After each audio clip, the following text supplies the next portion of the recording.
Selamat pagi saudaraku seiman dalam Kristus. Salam sehat sukacita untuk kita semua. Marilah kita siapkan hati dan pikiran kita untuk mendengarkan firman Tuhan. Tuhan beserta kita sekarang dan selama-lamanya. Inilah Injil Yesus Kristus menurut Matius bab 13 ayat 36 sampai 43. Dimuliakanlah Tuhan. Setelah meninggalkan orang banyak itu, Yesus masuk ke dalam rumah. Murid-muridnya datang dan berkata, "Jelaskanlah kepada kami perumpamaan tentang lalang di ladang itu." Yesus menjawab, "Orang yang menabur benih baik ialah anak manusia. Ladang ialah dunia. Benih yang baik itu anak-anak kerajaan, dan lalang itu anak-anak si jahat. Musuh yang menabur lalang ialah iblis. Waktu menuai ialah akhir zaman, dan para penuai itu malaikat. Maka seperti lalang itu dikumpulkan dan dibakar dalam api, demikian juga pada akhir zaman Anak Manusia akan menyuruh malaikat-malaikatnya, dan mereka akan mengumpulkan segala sesuatu yang menyesatkan dan semua orang yang melakukan kejahatan dari dalam kerajaannya. Mereka akan dicampakkan ke dalam dapur api. Di sanalah akan terdapat ratapan dan kertak gigi. Pada waktu itu, orang-orang benar-benar akan bercahaya seperti matahari dalam kerajaan Bapa mereka. Siapa bertelinga, hendaklah ia mendengar." Demikianlah firman Tuhan. Terpujilah Kristus. Selamat pagi saudara seiman dalam Kristus. Salam sehat sukacita untuk kita semua. Hari ini kita diajak untuk merenungkan salah satu perumpamaan yang disampaikan oleh Yesus kepada murid-muridnya. Perumpamaan tentang lalang di ladang ini memberikan gambaran yang sangat jelas tentang akhir zaman dan bagaimana Tuhan memisahkan yang baik dari yang jahat. Benih yang baik dan lalang dipakai oleh Yesus untuk mengumpamakan anak-anak kerajaan Allah dan anak-anak si jahat. Benih baik ditabur oleh Yesus, sementara benih lalang ditabur oleh iblis, dan ladang ialah dunia. Sekalipun benih baik dan benih lalang tidak bernilai sama, namun pemilik ladang adalah Tuhan. Ia membiarkan kedua benih itu tumbuh bersama. Ia tidak memisahkan benih baik dari hambatan dan himpitan lalang.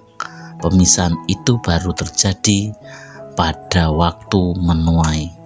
Saudaraku seiman dalam Kristus, semoga dalam permenungan kita hari ini kita sungguh menyadari, kalau kita tahu bahwa kelihatannya seolah-olah Tuhan membiarkan gandum dan lalang, baik dan jahat hidup bersama. Tentunya hal ini jangan membuat kita pesimis. Justru kondisi semacam ini menjadi tantangan bagi kita dalam hidup bersama. Kalau kita adalah benih baik yang ditaburkan oleh Tuhan, seberapa kuatkah kita dapat bertahan di tengah himpitan lalang? Seberapa kuatkah kita dapat bertahan menjadi tumbuhan yang menghasilkan buah yang baik? Ataukah kita mati terhimpit atau justru memilih menjadi serupa dengan lalang yang tidak mengeluarkan buah? Sebagai orang yang percaya, seberapa kuatkah kita tetap jujur dalam pekerjaan di tengah-tengah ketidakjujuran? Sebagai jemaat Tuhan, sebagai umat pilihan Tuhan, seberapa besar peranan gereja menyuarakan kebenaran di tengah dunia yang penuh dengan tipu daya ini? Saudaraku seiman dalam Kristus, Yesus menjelaskan bahwa dunia ini adalah ladang dan kita adalah benih-benih yang ditabur di dalamnya. Benih yang baik adalah mereka yang hidup dalam kebenaran dan kasih Tuhan. Sementara lalang adalah mereka yang mengikuti jalan kejahatan dan menyesatkan orang lain. Musuh yang menabur lalang adalah iblis yang selalu berusaha menggoda kita agar menjauh dari jalan Tuhan. Namun, jangan kita merasa takut atau putus asa.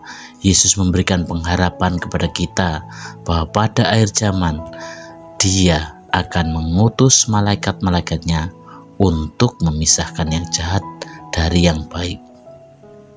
Orang-orang yang hidup dalam kebenaran akan bercahaya seperti matahari dalam kerajaan Bapa mereka.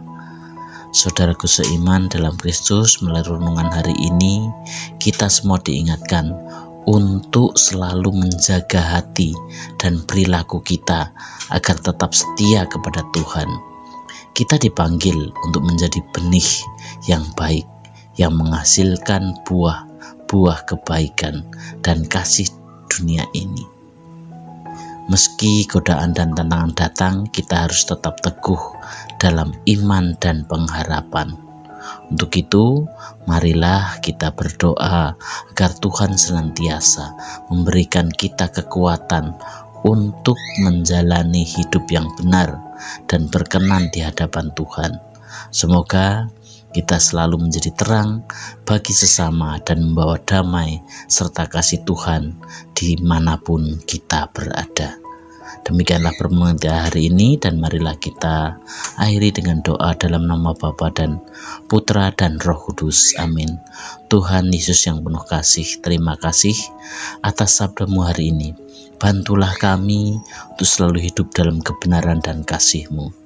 Jauhkanlah kami dari segala godaan yang menyesatkan, dan berikanlah kami kekuatan untuk tetap setia kepadamu. Semoga kami dapat menjadi benih yang baik dan bercahaya dalam kerajaan-Mu. Amin. Dalam nama Bapa dan Putra dan Roh Kudus. Amin.